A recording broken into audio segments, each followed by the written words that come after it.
twabonye urumuri, twabonye agakiza, umwami Yesu yatashye iwacu. Muvandimwe, va mu mwijima akira urumuri rwa Kristo. Dore amasomo tugiye kuzirikanaho kuri iki cyumweru cya kane cy'igisibo, tariki 22 Werurwe 2020. Isomo rya mbere ryo mu gitabo cya mbere cya Samweli, umutwe wa 16, umurongo wa mbere, wa 6 kugeza ku wa 7, wa 10 kugeza ku wa 13. Zaburi ni ya 23. Isomo rya kabiri ryo mu ibara wa Paulo Mutagatifu yandikiye Abanyefezi, umutwe wa 5, umurongo wa 8 kugeza ku wa 14. Ivanjili yanditswe na Yohani, umutwe wa 9, umurongo wa mbere kugeza kwa 41. Nyagasani Yezu nabane namwe. Amagambo yo mu Ivanjili ntagatifu uko yanditswe na Yohani. Muri icyo gihe asohotse mu ngoro yihitira, abona umuntu wavutse ari impumyi. Acira hasi amacandwe ye, aratobesha kondo, agasiga ku maso y'impumyi, maze arayibwira ati, jya kwiyuhagira mu cyuzi cya Silowe. Nuko impumyi iragenda iriyuhagira, ihindukira ibona. Bituma abaturanyi n'abandi bari barabonye asabiriza bavuga bati, uriya si wa wundi wajyaga yirirwa yicaye asabiriza? Bamwe bati niwe, abandi bati siwe, ahubwo nusa nawe. Arababwira ati, ninjye. Nuko ahoze ari impumyi bamushyira abafarizayi. Hari ku munsi w'isabato, igihe Yesu atobya kondo agahumura amaso ye. Abafarizayi nabo bongera kumubaza uko yahumutse. Arababwira ati, yansiza kondo ku maso, ndiyuhagira, none ndabona. Bamwe mu bafarizayi baravuga bati, uwo muntu ntakomoka ku Mana kuko atubahiriza isabato. Ariko abandi bati, bishoboka bite ko umunyabyaha yakora ibitangaza nk'ibi? Nibwo biciyemwe ibice. Barongera babwira impumyi bati, wowe se waguhumuye umuvugaho iki? Arababwira ati, n'umuhanuzi. Baramusubiza bati, wazikamye wese mu byaha ukivuka, none ni wowe ugiye gutwigisha? Nuko bamusuka hanze. Yesu aza kumva ko bamurushye hanze. Bahuye, Yesu aramubaza ati, wemera Umwana w'umuntu? We arasubiza ati, nyakubahwa, ninde ngo mwemere? Yesu aramubwira ati, wamubonye kandi niwe muvugana. Nibwo avuze ati, ndemera Nyagasani. Nuko arapfukama aramuramya. Iyo ni Ivanjili ntagatifu. Bana b'Imana, iki cyumweru cya kane cy'igisibo cyitwa mu Kilatini laetare, kwishima. Ba laetusi, ba laetitia ni ba byishimo. Umuntu wese uvuye habi akajya heza arishima. Kuva mu ijoro, umwijima, ubucakara, icuraburindi, icyaha, urupfu, ukajya ku manywa, urumuri, ubutungane, ubuzima, kubona no kumenya Kristo ni ibyishimo bikomeye. Intego y'amasomo y'iki cyumweru idufasha kuzirikana kuri ibi byishimo iragira iti, va mu mwijima akira urumuri rwa Kristo.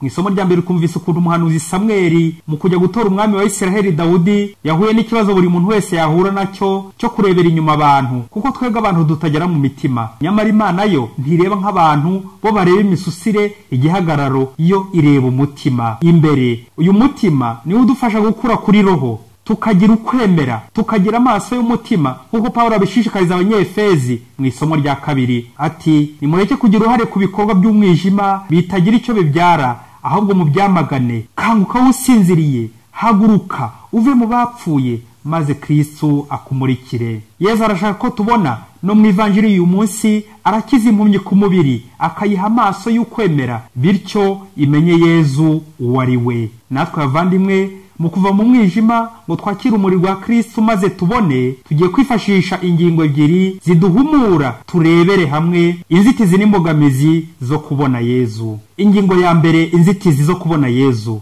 Ni ibiri inyuma yacu, abantu n'ibintu bituzitira kubona Yesu urumuri. Iyi mpumyi maze guhumuka yahuye n'akaga gakomeye. Yahuye n'inzitizi z'ubwoko bune: abaturanyi, abafarizayi, abayahudi n'ababyeyi. Abaturanyi batangiye kwibaza no guhinyuza bati, uriya si wa wundi wajyaga yirirwa asabiriza? Abaturanyi bashobewe bamushyiriye abafarizayi. Ye baba we, umuturanyi wakagutanga akakurega akagufungisha. Murumva ko abafarizayi batazabishyikira, kuko Yesu yakoze ibyo ku munsi w'isabato. Abayahudi bo bakomeje kunangira, banga kwemera. Bamaze gushoberwa babaza ababyeyi be, ariko kubera gutinya Abayahudi, ababyeyi bati, nimwibarize nawe ni mukuru. Icyakurikiye kuri uru rubanza rw'iyi mpumyi nuko bamuroshye hanze, akaryabuye ryajugunywe n'abubatsi rigahinduka ibuye ry'indemyanzu. Muvandimwe, abantu nibakujugunya, Yesu azakwakira. Yesu azongera ahure n'uwari impumyi, maze igihe yamumenya neza, ihumuke kuri roho. bavandimwe, mu rugendo rwo kwemera duhura n'inzitizi nyinshi, ibyago, ibitotezo, agahinda, ibicantege byinshi, ibigare by'abantu. Yewe umuhanga mu filozofe Plato ati, mbwira uwo mugendana ndakubwira uwo uriwe. Ikigare ni kibi, nta bwenge kigira, la masse ne raisonne pas. Hari abasore batatu b'indara bigeze gushinga amashyirahamwe atatu, noneho buri wese agaharanira ko yagwiza abayoboke benshi. Aba mashyirahamwe naya ndaribonye, ntagucike na dukosorane. Irya mbere ndaribonye. Ese ni iriki? Ni ijambo cyangwa ni icupa, aho umunyamuryango aba ategetswe kurangiza agakezi ka mitsingi ku munsi. Mbega ubusinzi bukabije, kurushanwa kunywa inzoga. Ishyirahamwe rya kabiri ntagucike, umusore wese cyangwa umukobwa muhuye ntakugendane, gusambana barushanwa, ubusambanyi bukabije. Irya gatatu dukosorane, abantu barangaye batazi gucunga, ku munsi ujya ubasura bamenye ubwenge, gupfumura amazu y'abandi, kunyereza no gusahura, mbese ubusambo bukabije, gukosora indangare. Amashyirahamwe y'umwijima agenda ashakisha abayoboke buri munsi, ntiyiburira. Cyakora mu Kristo usanze hari iryo waba warinjiyemo cyangwa ufitemo imigabane, uyu munsi iva muri uwo mwijima, yiziture ku mashyirahamwe yose akubuza gusenga, akubuza ibyishimo mu rugo rwawe. Yiziture ku bantu n'ibintu by'inyuma bikurangaza, bikaguhuma amaso. Ahasigaye winjiremo ubwawe, maze uzane urumuri rwa Kristo wawe. Ingingo ya kabiri, imbogamizi zo kubona Yezu. Bajya bavuga bati, usigiye ikikwirukansa, ariko ntushobora gusiga ikikurimo ikikwirukamo. Imbogamizi ni ibintu noneho biturimo imbere, ibiri muri twe, atari noneho ugusiganya abandi ngo nibo bakuzitira, nibo baguhemukira, ahubwo muri wowe. Ku murwayi w'igifu hari akuma gafite itara ku mutwe wako kitwa endoscopy, kareba imbere. Muganga akoresha areba mu gifu cyangwa imbere yawe, hanyuma ushobora kuvana ibisubizo kuri mudasobwa akaba yabikubita imbere yawe na projegiteri. Ubwo umurwayi nawe akaba yakwibonera uko imbere ye hameze, niba yarashize akabimenya. Muvandimwe, tekereza nk'ubu Yezu aramutse atumuritse imbere, ubundi agakubita filime yacu ku gikuta aho duteraniye n'abandi, abandi bakabona amakosa yacu, amafuti yacu, ibyaha byacu, umwijima twiberamo. Ubu se habaye ari nko mu kiliziya bibereye, waruje gusenga wakomeza ugasenga, cyangwa wahita usohoka wiruka? Mu Kristo wewe wakagombye gukoresha iyo endoscopy niyo projegiteri, utiri utegeza ku byaba bijya gukarubanda, mbese nawe ukitunganya hakiri kare abandi batarabibona. Uzi kubona abandi bibaza ibyo wakoze, bati nawe usenga koko, nawe umuyobozi wacu niwo ukoze biriya,